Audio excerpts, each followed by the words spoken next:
This question is what we like to call a macro logic question, which means it's asking you to make a choice about the most logical position for a certain sentence in the paragraph.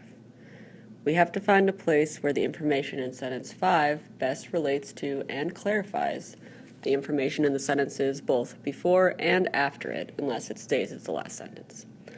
So let's take a look at each of the choices and see if there are any we can eliminate right away.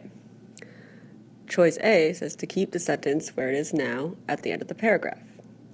It seems pretty clear that this choice isn't going to work. Notice the redundancy between the fourth and fifth sentence. Sentence 4 already expresses the fact that the young crabs must reach the ocean.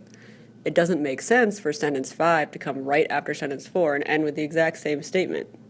Also, the more specific details in sentence 5 about why it's difficult for the crabs to reach the ocean should have been mentioned before the vaguer statement about the crabs reaching the ocean in sentence 4. Sentence 5 is both too detailed and too repetitive to fit in this position. My little horseshoe crab friend will take care of this choice. Now we can move on to choice B. This one's a little less clear. Placing sentence 5 after sentence 1 does make a bit of sense, because sentence 1 discusses crossing the sand, which sets up the information about traversing unstable sand in sentence 5. Then sentence 2 explains the composition of the unstable sand to further clarify the point and explain why it's so hard for the crabs to cross in order to reach the ocean. This seems like a reasonable progression of information, so we'll leave this one for now. Okay, moving on to choice C.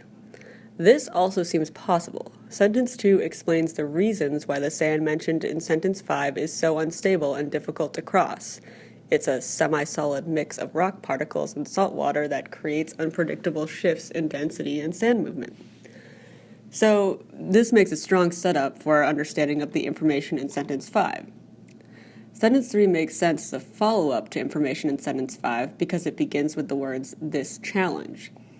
It makes a lot of sense to have sentence 5 come right before this sentence, because sentence 5 is the only sentence in the paragraph that directly describes a challenge, traversing the unstable sand to get to the ocean. Let's keep this one as well. Finally, we have choice D. This isn't a great choice because it moves sentence 5 too far away from sentence 2. It's important for sentence 2 to be close to sentence 5 because sentence 2 explains the composition of the sand and why it's so unstable. This is necessary for our understanding of the struggle of the crabs to traverse the sand. When sentence 3 is placed in between sentence 2 and sentence 5, it disrupts the paragraph by inserting other information about predators that is unrelated to the topic of the unstable sand that connects sentences 2 and 3. 2 and 5, I'm sorry. Sentence 5 is out of place after sentence 3 because the subjects of the two sentences are not directly related to one another. Another delicious snack. So we're left to decide between either choice B or choice C. Which one is the better choice? Remember, everything has to be as clear and logical as possible. We want the ideas in the paragraph to connect to one another seamlessly. Sentence 2 explains why the sand is unstable, so it really should come before sentence 5 so the reader can better understand the struggle of the crabs. If sentence 5 were placed after sentence 1 and before sentence 2, as in choice B, the phrase, "the unstable sand," in sentence 5 wouldn't make as much sense. Sentence 1 does mention tidal sand, but it doesn't say anything about the sand being unstable. We can't just jump into sentence 5 after this sentence and refer to the unstable sand like it's something the reader already knows about. We have to put sentence 5 after sentence 2, which mentions that there are unpredictable shifts in the sand. Sentence 2 allows us to infer that the sand is unstable so that sentence 5 makes sense as a follow-up.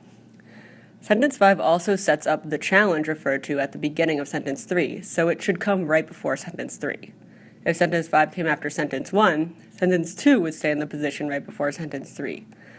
That order doesn't really make sense because there's no challenge directly described in sentence 2. With all this considered, choice C is the answer we want.